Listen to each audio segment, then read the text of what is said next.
¿Qué tal? Nuevamente aquí en Dame el Poder. Hoy nos vamos a apartar de los temas del día a día y vamos a hablar pero de la actualidad en general, de lo que nos importa en lo que es el futuro de nuestros hijos y el futuro también de la humanidad. Vamos a hablar del tema del cambio climático. Por esta semana se lleva a cabo en Bonn la reunión de las partes, donde están todos los países del mundo debatiendo qué es lo que va a pasar en cuanto a la eliminación de sustancias tóxicas en la atmósfera, y que sabemos que Estados Unidos se fue del Acuerdo de París y las implicancias que esto puede tener, que es uno de los países más contaminantes del mundo después de China. Alieto Guadañi en estudios, prestigiosísimo invitado, miembro de la Academia Nacional de Educación y de Ciencias del Ambiente, quien también nos va a hablar y nos vamos a sentar a pensar también de lo que nos importa para la educación de nuestros hijos, que tiene que ver fundamentalmente con la República, con poder recomponer las instituciones, superar la pobreza, porque la base es la educación. De estos test que se están llevando a cabo aquí en la Argentina con los alumnos para ver cuál es el nivel, pero también cuáles son las distintas políticas educativas que nos pueden sacar de este tremendo pozo en el cual se sumió en estas últimas décadas, ya que éramos uno de los países más alfabetizados de América y estamos como estamos. Y en el otro bloque vamos a hablar de la historia con Martín Almeida, historiador, donde hay quien dijo que la historia es la memoria de los pueblos. Siempre me quedó grabado. Y es fundamental recordar el pasado para ver dónde estamos, de dónde venimos y hacia dónde vamos. Y también un análisis de la actualidad desde el punto de vista histórico. Muchas veces les conté en este programa estos grandes pensadores europeos que hablaban acerca de los pueblos tienen los gobiernos que se merecen, y otro que agregó, los pueblos tienen los gobiernos que se le parecen. Pero en definitiva la historia es clave para poder descifrar y entender en dónde estamos. Después de la pausa, nuestros prestigiosos invitados.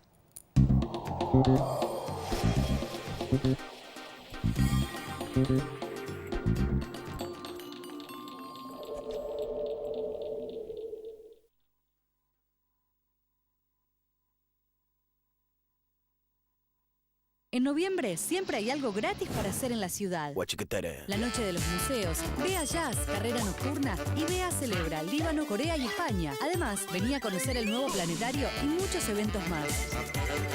¡Vamos, Buenos Aires!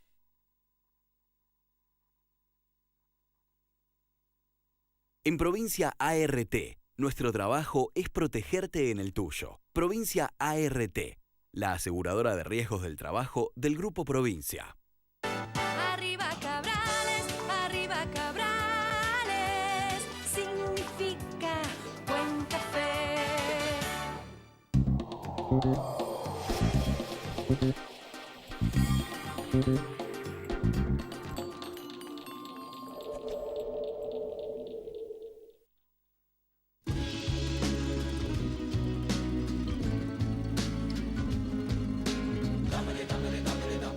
Aquí estamos entonces, Alieto, gracias por venir, Alieto Guadañi. Gracias por la invitación.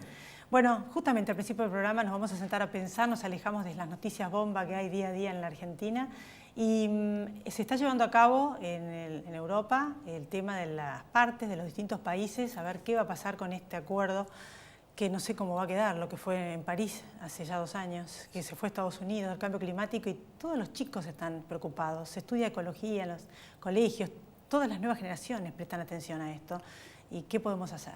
Bueno, primero que en Bonn están reunidos alrededor de 200 naciones, miembros de Naciones Unidas, discutiendo los acuerdos de París, que vienen del protocolo de Kioto de la década del 90.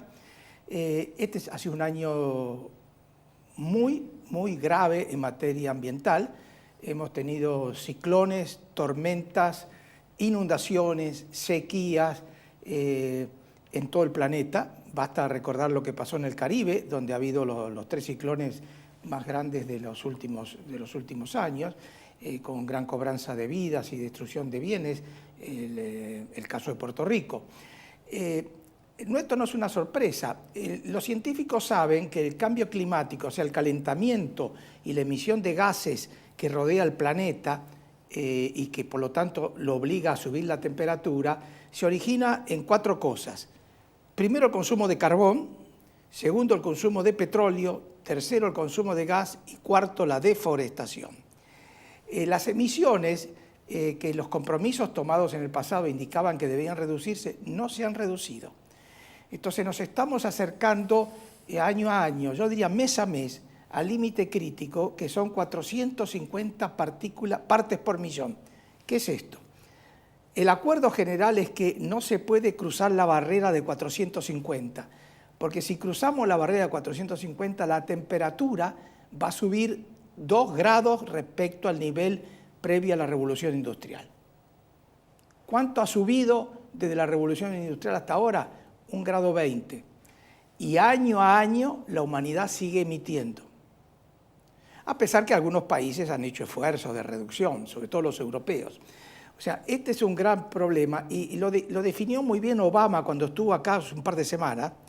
Obama, que trabajó muchísimo por esto, Obama dijo en Córdoba una frase genial. Obama dijo, la nuestra, es la última generación que puede resolver el problema. Después no hay resolución. ¿Qué ha querido decir? Después no puede haber mitigación, que es el control. Tiene que haber adaptación. Pero si nos tenemos que adaptar a las nuevas condiciones, los daños son enormes. Justamente hay algunos que dicen que no nos tenemos que preocupar tanto con la salida de Estados Unidos, de Trump, del Acuerdo de París, porque la mayoría de los gobernadores y mucha gente que lo rodea no va a seguir su letra, que no cree en el cambio climático y va a aplicar estas reducciones de gases contaminantes en la atmósfera igualmente.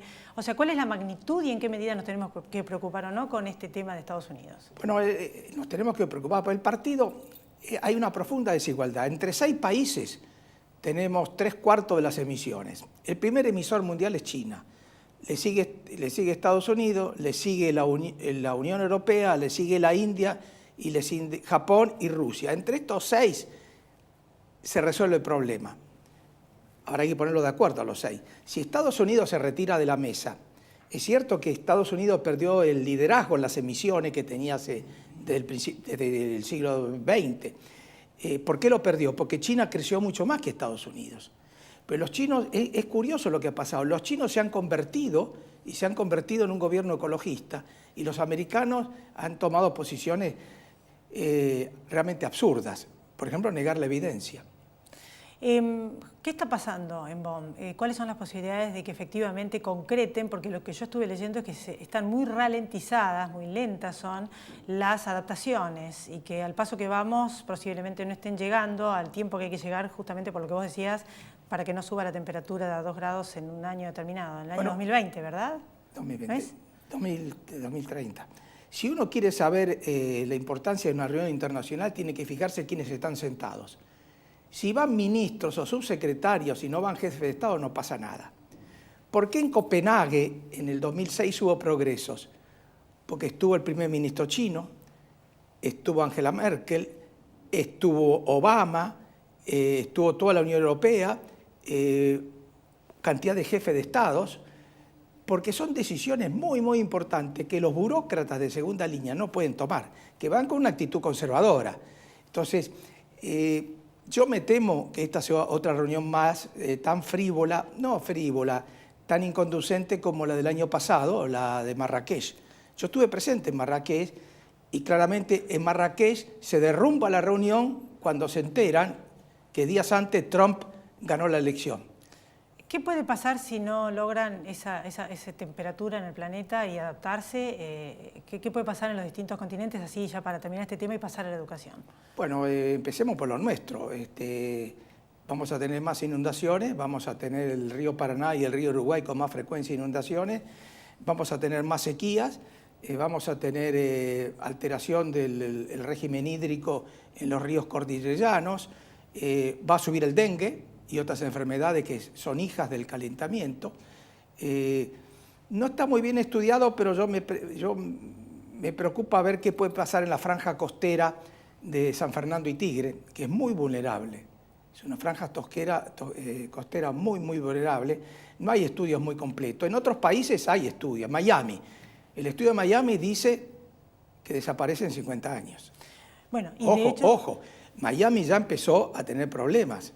Ya el gobierno de Miami, de Florida, está gastando un montón porque cada vez le sube más el nivel del mar, ¿no? Y sí, y actualmente acá ya se siente que ha venido gente, científicos, a explicarnos que hay lluvias mucho más fuertes, en menos tiempo, más cantidad de agua y sequías. Todo al mismo tiempo. Esto es parte del inicio ya. Perdón, y eso va a tener un impacto, puede tener un gran impacto negativo sobre la producción agropecuaria. Claro, está cambiando la base de los sistemas de producción. Claro. Pasando al tema de educación, miembro nacional de la Academia Nacional de Educación y de las Ciencias, las pruebas que se hicieron, que hubo resistencia por parte de algunas partes docentes, ya se sabe, esto ya viene ocurriendo, pero bueno, aparentemente se han llevado a cabo, para ver cuál es el estado de los chicos que cuando uno habla con cualquier empresario, sabe que los tienen que tomar, cuando salen de colegio los tienen que volver a capacitar, o sea, para entrar en las empresas, es de voz populi. ¿Cómo ves este proyecto del gobierno? ¿Cómo está encarando el tema, las evaluaciones y las posibilidades de que apliquen algún sistema, como por ejemplo, bueno, después veremos en profundidad el de Finlandia, algunas cosas, o de algunos otros países? ¿Cómo lo ves? Muy bien, me parece que el gobierno desde esta operación ha sido masiva. 30.000 escuelas, más de 1 millón de estudiantes, dividido entre estudiantes primarios y secundarios. Nunca hubo en Argentina una tan grande como esta. Buen manejo de la información.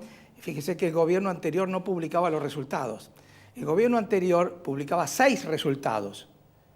El NOA, el NEA, el Centro, Cuyo y Patagonia. Este gobierno está publicando 3.000 resultados, porque han hecho algo espectacular, que ya no se publica el resultado por la provincia de Buenos Aires, se publica el resultado de cada uno de los 136 municipios de la provincia. Entonces, si usted es intendente de José Cepaz o intendente de Vicente López, sabe bien cuál es el nivel educativo en su distrito. ¿Y por qué pongo estos ejemplos? Porque donde mejor andan las cosas es Vicente López y donde peor andan las cosas en el conurbano es José Cepaz.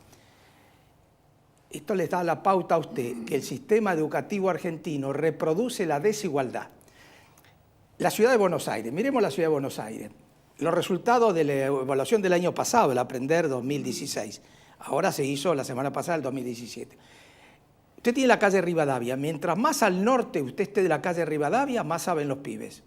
Mientras más al sur esté usted de la calle Rivadavia, menos saben. Y para concluir el tema, ¿qué está haciendo bien el gobierno y qué tendría que hacer y no está haciendo para mejorar la educación? Bueno, la tarea es enorme. Por lo pronto resolver un problema serio.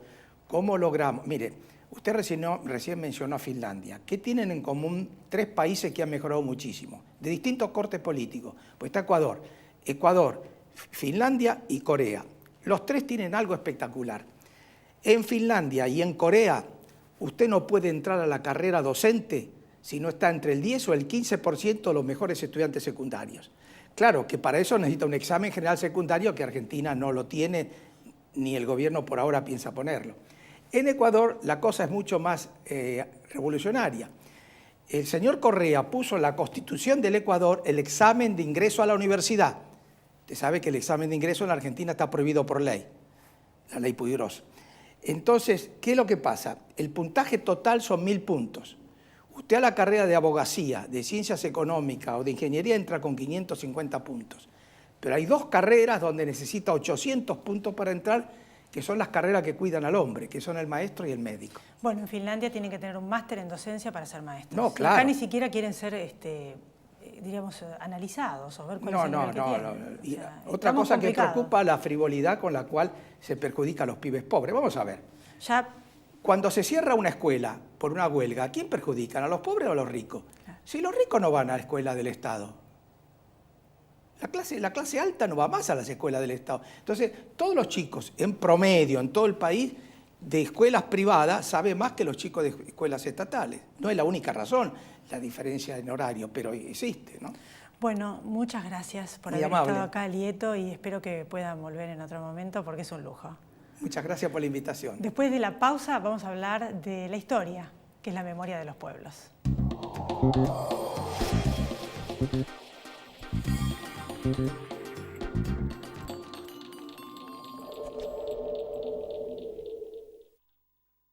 Grupo Petersen, desde 1920, construyendo el país. El sábado 18 de noviembre, asesorate gratis con un escribano. Será entre las 10 y las 13 en Avenida Callao 1542. También protege tu vivienda gratis y con un trámite muy fácil. Cuidá lo tuyo. Las asesorías del Colegio de Escribanos de la Ciudad de Buenos Aires.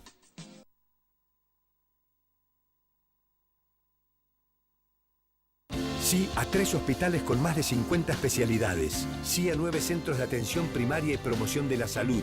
Y sí al Centro de Estimulación Temprana. ¿Te animas a seguir diciendo que sí a la salud? Yo digo que sí.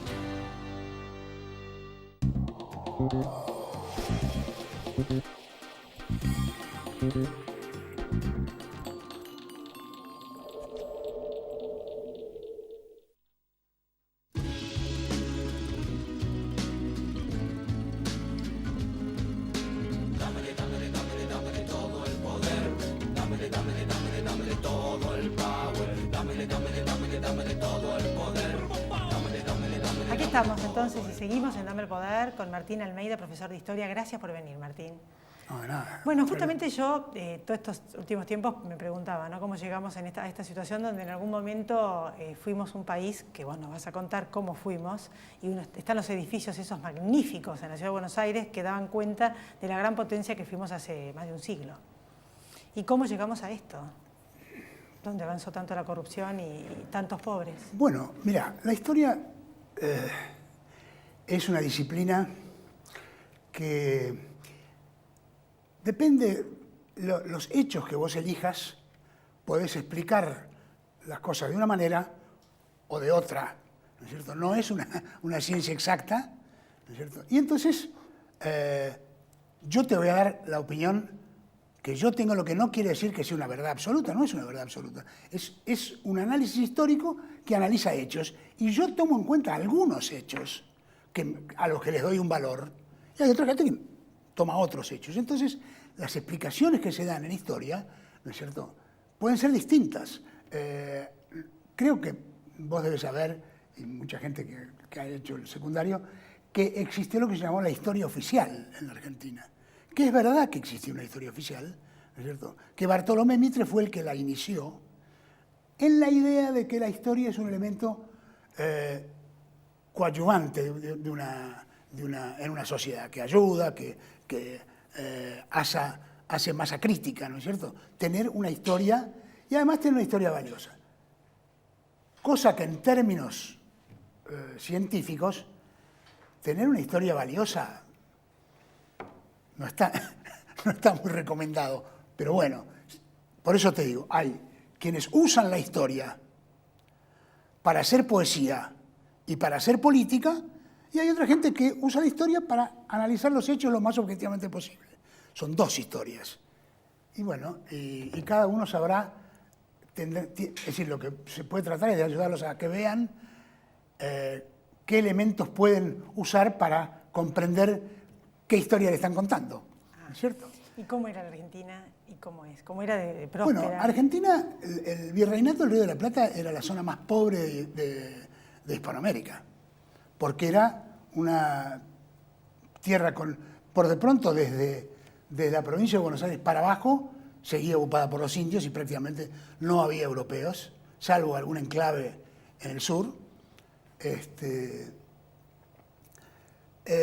Era el enclave más pobre de Latinoamérica.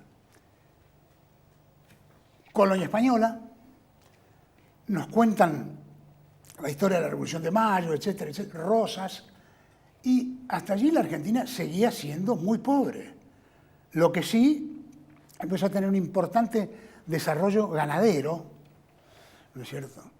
Y hasta la llegada de la generación del 80, con las ideas de Sarmiento, con la educación de Sarmiento y las ideas de Alberdi, Roca y los que vienen con Roca, Pellegrini, etcétera, arman un nuevo modelo de país y convocan la inmigración europea. Convocan la inmigración europea con gente acostumbrada al trabajo. Y entonces producen un boom descomunal, ¿no es cierto? Vamos a hacer un pequeño paréntesis para explicar, de la mano de José Ignacio García Hamilton, el tema de durante el virreinato. Esto es una zona muy pobre, una zona ocupada por indígenas y, en general, por hombres. No había mujeres europeas al principio. Los conquistadores no llegaron con mujeres, llegaron solos. Y por supuesto, tuvieron vinculación con las indias, con las mujeres de los indios. ¿No es cierto? Totalmente en oposición a qué pasó en América del Norte.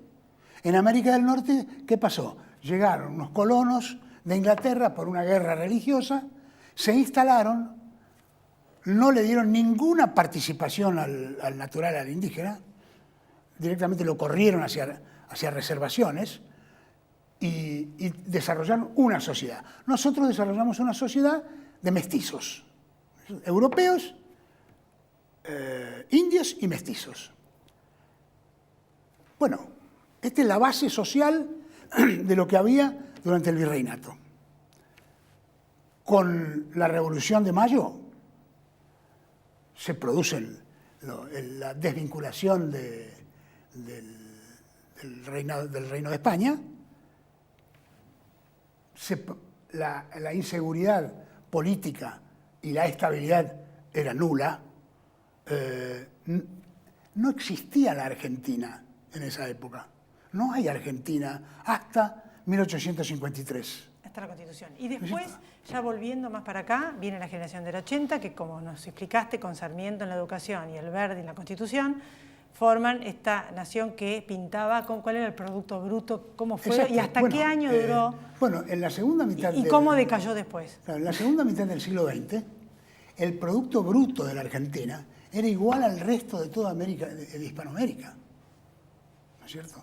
Claro, llegaron los tanos y los gallegos, les dieron campo, les dieron libertad económica, ¿no es cierto? Y se produjo un boom extraordinario. Hacia el 1920, en Buenos Aires, había 2,5 millones de personas. 1.300.000 eran extranjeros. Había más extranjeros que argentinos en Buenos Aires. ¿Qué trabajaban? Después empezó, ¿hasta qué época crece y cuándo empieza la debacle? Porque la realidad es que yo a veces les trato de explicar a mis hijos que cuando yo era chiquita no había esta cantidad de pobreza, no había esta cantidad de villas.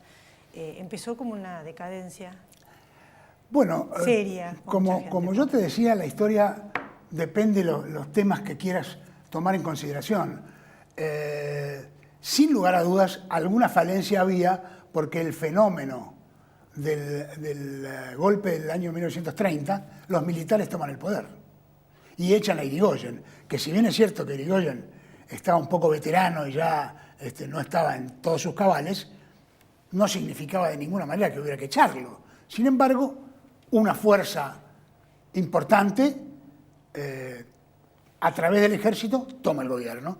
Toma el gobierno y el modelo económico más o menos sigue funcionando, pero engendra, ¿no es cierto?, al peronismo. Y el peronismo es producto del fascismo europeo, ¿no es cierto? Y es producto de algo que es muy común en las sociedades, que es la nación, la patria y Dios. Y cuando se invoca a la patria y cuando se invoca a Dios, es muy difícil, y se está acostumbrado a eso, es muy difícil encontrar elementos para tratar de serenar y de suavizar los problemas. Llegando al final, esta corrupción, que siempre me cuentan que en Europa, por ejemplo, la gente no es que no roban, sino que roban un poco y el resto lo ponen en la población. Acá me explicaba un argentino que vive en Europa, que estuvo toda la vida después en Europa, que acá se roban todo y es muy poquito lo que nos llega al pueblo. ¿Qué pasa? ¿Por qué? ¿De dónde viene la corrupción? Así a estos niveles, y esta clase política que nos llevó a esta decadencia, ¿no? Eso tiene que ver con varias cosas. En Argentina no estamos acostumbrados a cumplir la ley. Desde el descubrimiento de América, los hispanoamericanos no estamos acostumbrados a cumplir la ley. Hay países que después se fueron amoldando un poco. En Argentina, violar la ley no es... A ver, yo soy está bien que no es una ley, son reglamentos, pero yo muchas veces voy a exceso de velocidad, ¿no es cierto? Y si no dice cuidado que hay el radar, yo sigo avanzando. Anda a Uruguay o a Chile, la gente no hace eso.